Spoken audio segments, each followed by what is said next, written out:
네, 이제 예배를 시작합니다. 우리 다 함께 묵상기도 하시며 예배를 준비하겠습니다.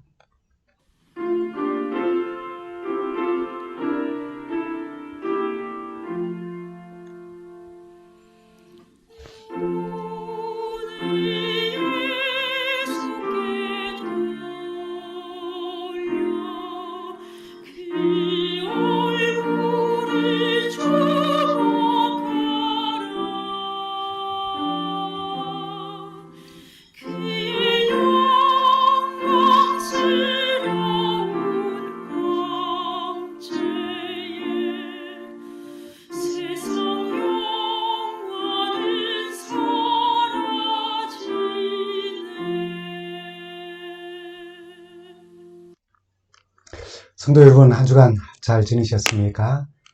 오늘 우리가 함께 나눌 말씀은 하나님은 우리 안에 악의 힘이 자라지 않기를 원하십니다 라고 하는 제목으로 말씀을 나눕니다. 지난주 14일 여러 신문에 난 기사 제목입니다. 91세 노모가 소주병으로 머리를 내려치자 똑같이 반격한 60대 아들이라고 하는 제목입니다. 91세 노모가 정부가 자신에게 제공하는 기초수급 생활 지원금을 아들에게 요구합니다. 근데 아들이 거부하지요. 그러자 소주병으로 아들의 머리를 내리쳤습니다. 머리를 맞은 60대 아들이 화가 나서 똑같은 방법으로 91세 어머니의 머리를 소주병으로 맞받아친 사건이 일어났습니다. 60대 아들은 특수존속 상해 혐의로 기소가 되어서 징역 1년 실형을 선고받았습니다. 이 기사를 접하며 우리가 잘 아는 인디안 우화 한 가지가 생각이 났습니다. 아마 여러분 모두 잘 아는 내용이죠. 두 마리 늑대 이야기입니다. 명상하는 사람들 사이에서 자주 야기되는 그런 인디안 우화입니다. 한 번쯤 다 들어보셨을 내용입니다. 인디안 할아버지가 손자와 나누는 대화죠. 주제는 인간의 내면에서 벌어지는 선과 악의 다툼에 대한 내용입니다. 할아버지가 손자에게 이런 이야기를 해줍니다. 다툼은 우리 모두의 내면에 있는 두 마리의 늑대 사이에서 일어나는 일이란다. 한 마리는 악한 늑대지. 악한 늑대는 분노, 시기, 질투, 슬픔, 유감, 탐욕, 오만, 죄의식, 열등감, 거짓, 거만함, 우월감, 그릇된 자존심, 이런 것들이란다. 할아버지는 또 한 마리의 늑대에 대해서도 알려줍니다. 다른 한 마리는 착한 늑대다. 늑대가 착할 수 있는지는 모르지만 어쨌든 우화에 그렇게 나옵니다. 착한 늑대는 기쁨, 평화, 사랑, 희망, 평온, 겸손, 친절, 자비심, 공감, 관대함, 진실, 연민, 믿음, 이런 것들이라는 이야기를 해줍니다. 할아버지의 이야기를 들은 손자는 이렇게 질문합니다. 어느 늑대가 이기나요? 할아버지가 대답하죠. 네가 먹이를 주는 그 늑대, 그놈이 이긴다 라고요. 이 우화에는 인디안 문화에 아주 오래된 지혜가 담겨 있습니다. 그러나 단지 옛날 인디언 문화의 이야기로 그치지 않습니다. 오늘 우리의 삶도 크게 다르지 않기 때문입니다. 선악은 우리의 마음속에 공존해 있고 우리가 어떤 것을 음식을 먹이며 짐승을 키우듯이 늑대를 키우듯이 어떤 것들을 더 강화시키느냐에 따라서 선을 더 강화시키느냐 혹은 악을 더 강화시키느냐에 따라서 우리의 삶은 달라질 수 있다는 것입니다. 물론 선악이 대립하는 상황은 또 그 원인은 여러 가지일 수 있습니다. 외부로부터 오는 원인일 수도 있고 또 내 안에 있을 수도 있다는 겁니다. 지금 내가 악한 늑대와 착한 늑대, 선한 늑대 둘 중에 어느 늑대에게 먹이를 주며 더 강화시키고 더 튼튼하게 하고 더 건강하게 하고 있는가에 따라서 달라지는 것입니다. 그것을 우리로 생각하게 하는 그런 우화이지요. 악을 멈추고 선을 키우는 서로가 되도록 서로 격려하고 또 그 자신 스스로가 또 선이 강하여지는 그런 존재가 되어야 함을 우리는 교훈을 얻습니다. 여러분, 우리가 왜 그렇게 살아야 하는가? 답은 단순합니다. 여러분, 왜 그렇습니까? 악이라고 하는 것은 시간이 흐를수록 더욱더 강하여지고 더욱더 폭력적이 되기 때문입니다. 죄는 성장할수록 그 파괴력도 함께 자랍니다. 이 내용을 우리는 사무엘하 11장 1절에서부터 12장 13절까지 있는 다윗의 범죄의 경험을 통하여서 우리가 한번 살펴볼 수 있습니다. 너무나도 잘 아는 내용이라 성경책을 찾지 않고 그냥 그 내용의 줄거리를 말씀을 드리려고 합니다. 우리가 너무나 잘 알고 있는 내용입니다. 그러나 그렇기 때문에 또 좀 불편하기도 합니다. 성경에 기록된 사람들 중에 가장 위대한 사람으로 손꼽히는 사람 중에 하나가 다윗입니다. 그래서 수많은 사람들이 또 특별히 그리스도인들이 다윗의 삶과 신앙을 본받고 싶어하는 다윗이 그렇게 위대하고 훌륭하지만은 그러나 이 장면을 보면은 다윗이 저지른 추한 범죄에 관한 말씀이기 때문에 우리가 이 말씀을 읽을 때에 참 마음이 불편해지곤 합니다. 다윗의 위기는 거의 모든 것이 이룬 후에 평화로울 때 찾아왔습니다. 그동안에 다윗의 삶은 참으로 고통과 시련의 연속이었죠. 10년간 사울에게 쫓기던 삶이 있었습니다. 사울이 죽었지만은 7년 6개월 동안 헤브론에서 유다 지파만의 왕이 되어서 사울을 따르던 진영, 그를 따르던 지파와의 갈등과 다툼의 시간을 오랜 시간 그는 가져야 했습니다. 그러나 이런 위기의 때에 다윗의 생애는 단 한 번도 하나님 앞에서 흐트러진 모습을 보인 일이 없는 것 같아요. 이스라엘과 하나님을 모욕하는 거인 골리앗을 향해 하나님의 이름으로 나아가 물리쳤습니다. 이유 없이 그런 시기심으로 자신을 해치려는 사울을 죽일 수 있는 기회가 2번이나 있었음에도 죽이지 않았죠. 통일된 이스라엘 왕이 된 후에는 먼저 언약궤를 옮기고 성전을 건축하는 그런 시도를 하였습니다. 무엇보다 먼저 하나님을 섬기는 일을 하는 참된 신앙인의 모습을 그는 보여주었습니다. 그 후에 통일된 이스라엘이 왕이 되었으나 이번에는 주변 나라들이 다윗을 공격합니다. 그때에도 그는 하나님께 모든 전쟁의 성패가 달려있음을 알고 하나님께 간구하며 기도하며 하나님께서 허락한 그런 이 전쟁에 그는 나아갔습니다. 이렇게 국제정세에도 나라가 평안을 이루고 하나님을 섬기는 일에 최선을 다하면서 다윗이 모처럼의 이제 여유로움을 즐기고 있을 그때에 평생에 그를 괴롭게 할 어두운 그림자가 그에게 다가오고 있었던 것이죠. 이스라엘 입장에서는 이제 암몬만 남기고 있었기 때문에 주변 나라들 대부분 다 물리쳤고 다윗은 군대를 요압에게 맡길 만큼 여유로운 그런 또 평화로운 그런 시점이었습니다. 그런데 바로 그날 저녁에 해가 진 후에 침대에 누워있던 다윗이 일어나 궁궐 옥상으로 올라갑니다. 히브리 성경에는 그날 저녁이라고 하는 정관사가 붙어있기 때문에 다윗이 궁궐 옥상으로 올라간 것은 군대를 출동시킨 바로 그날 저녁으로 봅니다. 그날 저녁 궁궐 옥상에서 다윗은 목욕하는 한 여인을 발견하죠. 산책 나온 것이라면은 궁전 뜰로 나가야 했습니다. 그러나 바로 그날 기다렸다는 듯이 궁궐 옥상에 올라간 것은 이미 다윗은 그 여인이 궁궐 옥상에서 보이는 그 목욕하는 여인이 있다는 것을 그는 이미 알고 있었다는 것을 의미한다고 해석하기도 합니다. 어쨌든 다윗에게는 여러 명의 부인들이 이미 있었습니다. 그럼 잘 아시는 대로 이것을 조금 더 우리가 좀 살펴본다면은 첫째는 미갈이 있었어요. 사울의 둘째 딸이죠. 블레셋 사람 200명을 죽이고 사울의 사위가 될 때에 얻은 아내입니다. 아히노암이 있습니다. 헤브론에서 사울을 피해 다닐 때 얻은 그 이스라엘이 아니고 이스라엘 여인입니다. 또 아비가일이 있었어요. 사울을 피해 다닐 때 양치는 나발의 도움을 청했다가 그가 거부하자 그를 치고 그 아내를 데려왔지요. 그는 이 총명하고 용모가 아름답다고 이야기한 그런 나발의 아내였습니다. 또 마가가 있습니다. 그술왕 달메의 딸이라고 나와 있죠. 가나안 정복 시에 정복하지 못한 그 나라가 있었는데 그 나라의 딸이었습니다. 셋째 아들 압살롬을 그가 낳았습니다. 그 다음에 학기 있었고 또 넷째 아들을 낳았어요. 그 다음에 또 아비달이 있었습니다. 다섯째 아들을 낳았고요. 그 다음에 에글라라는 또 여인이 있었습니다. 여섯째 아들을 낳았어요.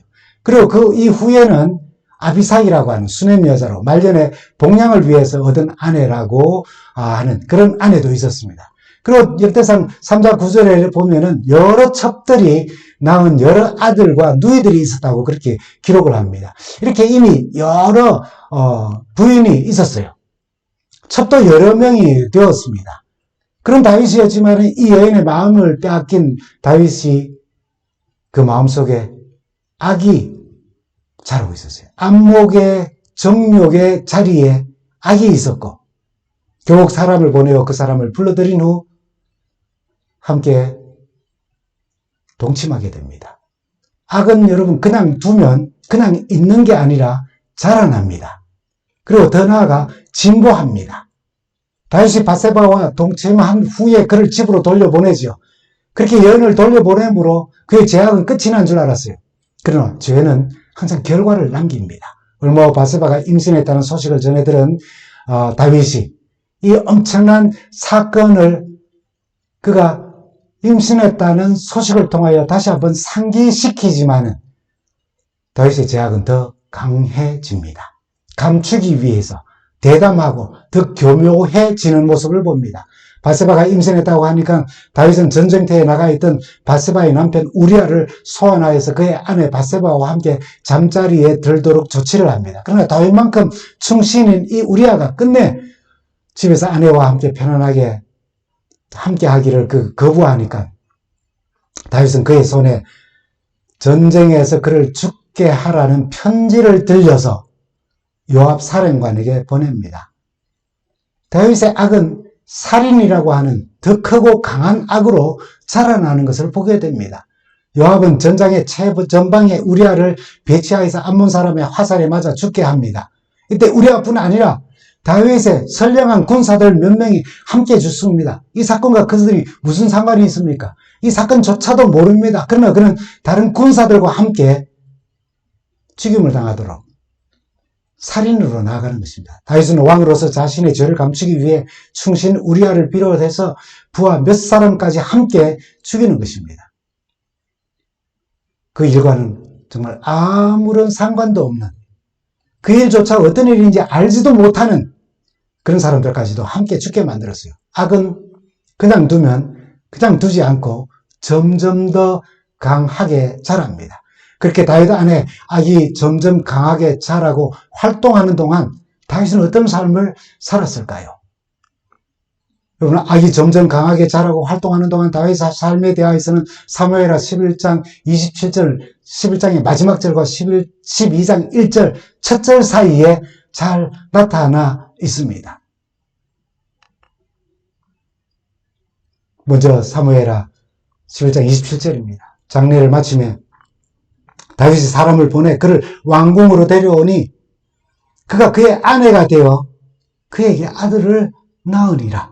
다윗이 행한 그 일이 여호와 보시기에 악하였더라. 여호와 보시기에 악하였지만은 그 여인이 아들을 낳을 기간 동안 그의 삶에 아무 일도 일어나지 않아요. 그리고 사무엘하 12장 1절에 보면은 여호와께서 나단을 다윗에게 보내신다는 기록이 나옵니다. 이어지는 나단의 비유 이야기 또한 우리가 너무나도 잘 알고 있기 때문에 제가 그냥 그 내용만 좀 말씀을 드립니다. 여러분, 사무엘하 11장 27절과 12장 1절 사이에 그 막간에는 약 10개월 혹은 그 이상의 시간 차이가 있습니다. 11장 마지막 부분에서 다윗이 밧세바를 아내로 맞이하였고 아이의 출생을 말합니다. 그리고 12장에는 그 아이가 다윗의 죄악으로 목숨을 잃을 것을 말씀하고 결국 목숨을 잃게 됩니다. 하나님께서 나단을 보내시기까지 아이가 태어난 후인이 약 10개월 혹은 그 이상의 시간이 흘렀지만은 아무 일도 일어나지 않은 것처럼 아주 짧게 그냥 11장 27절에 그를 아내로 맞고 아이가 태어났다. 그리고 그 다음 12장 1절에 하나님께서 나단을 그에게 보내셨다라고 하는 그 사이에 큰일이 있었음에도 아이가 탄생하는 큰일이 있었음에도 불구하고 다윗의 삶이 어떠했는지는 아무런 묘사도 하지 아니하는 것. 무엇을 의미할까요? 그 10개월 혹은 그 이상의 시간 동안 다윗은 회개를 잃어버렸다는 것입니다. 그 기간 동안 다윗은 회개는커녕 그 마음에 죄책감도 없었고 마음 아파하지도 않았다는 것입니다. 악의 힘이 사람을 죽음에 이르게 하고도 아무런 죄책감 없이 지낸 것입니다. 그동안 악은 점점 강하게 그리고 크게 자라 다윗에게는 죄책감조차도 없게 만들었던 것이죠. 전에는 사울의 옷자락만 자르고도 마음에 걸려 하나님 앞에 회개했던 사람이었습니다. 이제는 간음에다가 살인까지 저지르고도 회개는 그냥 마음의 아픔조차도 갖지 않았습니다. 이것이 다윗의 영성은 땅에 떨어졌다는 것을, 분별력도 다 상실해버렸다는 것을 뜻하는 거예요. 사울에게 쫓기던 10년 동안에는 하나님과 동행하는 것을 결코 잊어버리지 않았던 다윗이 그 안에 품은 악으로 인하여서 하나님의 임재의식을 완전히 잃어버린다. 그것을 의미하는 것이에요. 하나님의 임재의식을 잊어버리니 또 잃어버리니 남의 아내를 빼앗고 그 남편을 살해하고 더하여 자신을 위해 전쟁에서 싸우는, 그러나 그 사건에 대해서 알지도 못하고 아무런 연관성도 없는 여러 군사들도 함께 죽였지만 이 일에 대한 죄책감조차 없는 자가 되었어요. 죄와 악은 그냥 두면 자라나고 그 파괴력은 엄청나게 커지는 것입니다. 그가 죄와 쾌락의 달콤함에 빠져서 자신이 지금 얼마나 큰 죄를 저지른 사람인지 알지 못하고 지내게 만들어버리는 것입니다. 악은 우리 안에서 자라고 있는데 우리는 거짓 안정감에 빠질 수가 있어요. 괜찮다고 생각할 수 있어요.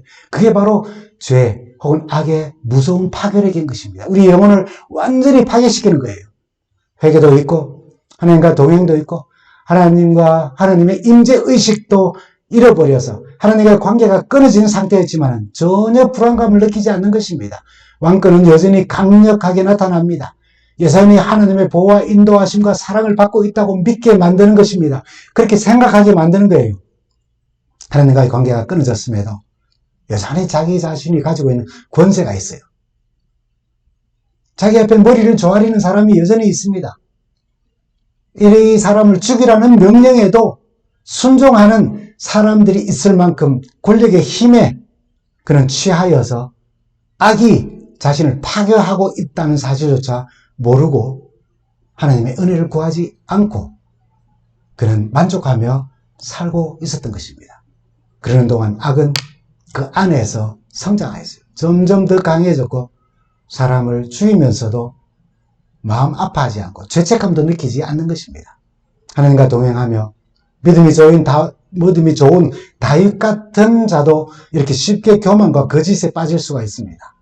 하나님은 다윗이 그 안에 더 이상 악이 자라지 않기를 바라시고 드디어 방법을 내셨습니다. 참 좋으신 우리 하나님이세요. 그냥 다윗을 버려도 될 사안이지만 그를 회복시키셔요. 하나님은 다윗 안에 그리고 오늘 우리 안에 악이 자라나기를 그리고 장성하기를 그리고 우리의 영혼을 파괴하기를 정말 원치 아니하시는 것입니다. 다시 사마 12장 27절 하단과 12장 1절의 말씀을 연결해서 함께 좀 읽어보겠습니다. 다윗이 행한 그 일이 여호와 보시기에 악하였더라. 그래서 그냥 버려도 되는 것입니다. 너무나 악했기 때문에 살인까지 했기 때문에. 그러나 여호와께서 나단을 다윗에게 보내시니 분명 하나님이 보시기에 다윗은 악하였습니다. 그 악한 다윗도 그를 사랑하셔서 선지자 나단을 보내십니다. 여러분, 나단의 입장을 한번 생각해 보십시오.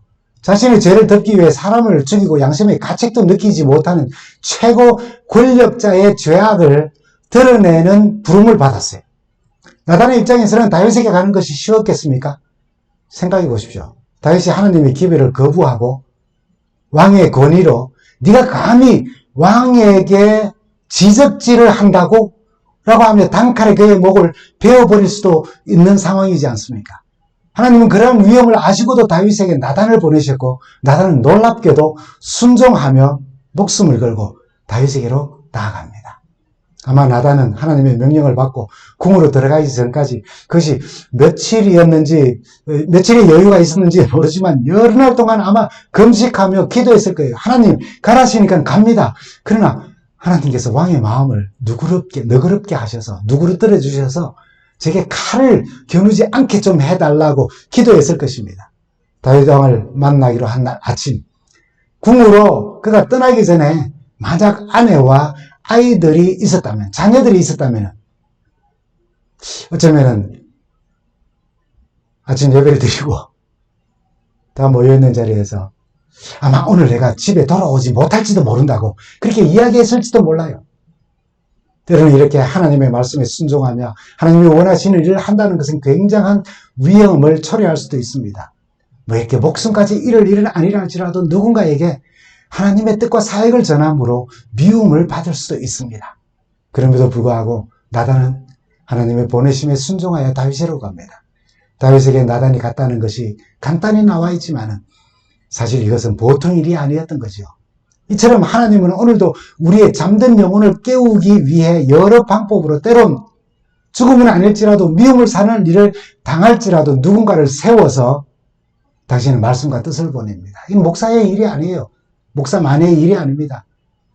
뭐 어떤 먼 곳에 나가서 이 기별을 전하고 복음을 전하는 그런 훌륭한 어떤 사람들이 합니다. 우리 교회 안에 헌신하고 봉사하는 어떤 사람들의 일에 한정되어 있는 것이 아닙니다. 그 어느 누구더라도 하나님께서 부르시고 이 사역을 행하도록 하실 거예요. 그러나 그분은 당신께 순종하는 종들을 통하여서 분명히 당신의 뜻을 이루십니다. 하나님의 역사가 나타난 나단의 경우를 한번 생각해 보십시오. 사무엘하 12장 15절입니다. 나단이 자기 집으로 돌아가니라. 앞에 사건을 모르고 읽으면 참 의미 없는 그런 기록입니다. 그러나 풍성하신 하나님의 은혜를 아는 선지자가 한 영혼을 살리기 위하여서 그 앞에 하나님의 말씀에 순종하여 그 한 영혼을 살기를 원하시는 하나님을 믿고 나아갔고 하나님의 뜻은 분명히 이루어진다는 사실을 믿었기에 다윗 앞에서 담대히 하나님의 뜻을, 하나님의 생각을 전하였고 그의 죄악을 드러내게 하였습니다. 그럼에도 이 축복의 말씀, 하나님의 뜻이 이루어진다라고 하는 것을 아주 단적으로 묘사한 나단이 자기 집으로 돌아가니라는 이 표현, 이것은 정말 하나님의 풍성하신 은혜의 표현인 것입니다. 하나님이 하시는 일에는 실패가 없다는 것을 이야기하고 있는 거예요. 그리고 하나님의 역사가 이제는 다윗에게 나타납니다. 시편 51편에 있는 말씀이죠. 우리가 너무나도 잘 아는 말씀입니다. 시편 51편에 보면은 다윗이 회개의 시라고 이야기하며 부제를 이렇게 붙입니다. 다윗이 밧세바와 정을 통한 뒤에 예언자 나단이 그를 찾아왔을 때 뉘우치고 지은 시라고요. 근데 또 하나의 부제가 여기 붙어 있습니다. 좀 특별하고 좀 의아한 부제입니다. 그게 뭡니까? 다윗의 시, 인도자를 따라 부르는 노래라고 그렇게 했어요. 다윗의 시인데 인도자를 따라 부르는 노래입니다. 분명히 개인적 회개의 시입니다. 누구에게 이야기하기에 참 부끄럽고 창피하고 누가 알면은 정말 고개를 들고 다닐 수 없는 그런 죄악입니다. 특별히 한 나라의 왕으로서 그 가족을 죽이기까지 하며 또 덧붙여 그를 위하여 전쟁하는 군사들 몇을 죽이는 일까지 했던 그 모든 죄악들이 드러난다는 것은 얼마나 부끄럽고 창피한 일이고 고개를 들 수 없는 일입니까? 그런데 분명 개인적 회개의 시인데 지휘자를 따라 부르는 다윗의 노래라는 부제를 달았습니다. 지휘자를 따라 부르는 다윗의 노래라는 이 시는 지휘자를 따라 부른다는 말에서 이스라엘 공동체 안에 공중 집회에서 통회하는 회개의 기도의 노래로 함께 불려졌다는 뜻입니다. 정말 의아하지 않습니까? 지금 시대의 편으로 본다면 제가 이 교회 목회자로서 제가 저지른 아주 흉악한 죄와 제 마음속에 품고 있던 아주 더러운 악을 교회에서 노래하며 함께 부른다는 겁니다. 부끄럽고 창피한 일이지 않습니까? 제가 목회할 수 있겠어요? 못합니다. 그러나 이 부분에 의미가 있다는 겁니다. 왜 다윗이 그것을 허락하고 다윗이 인도자를 따라서 온 회중이 부르도록 하는 그런 통회의 시로 함께 이스라엘 백성들이 부르게 했느냐는 거죠. 이 사실에 대해 부조와 선지자 학원 317페이지와 318페이지에는 이렇게 기록합니다. 이 이스라엘 왕은 성가로 그의 백성이 공중 집회에서, 회집에서, 궁궐 앞에서 제사장들과 재판관들과 방백들과 무사들로 이 노래를 부르게 하여 먼 후세대까지 자기의 타락에 대한 지식을 보존하도록 했다. 이스라엘 왕은 자기의 범죄와 회개와 하나님의 은혜를 통한 용서에 대한 자기의 희망을 자세히 말했다. 하나님의 은혜를 통한 용서를 알려주기 위하여서. 그런 자기의 죄악을 감추려고 노력하는 대신에 다른 사람들이 그의 타락의 슬픈 역사로 교훈받을 수 있기를 갈망하였다.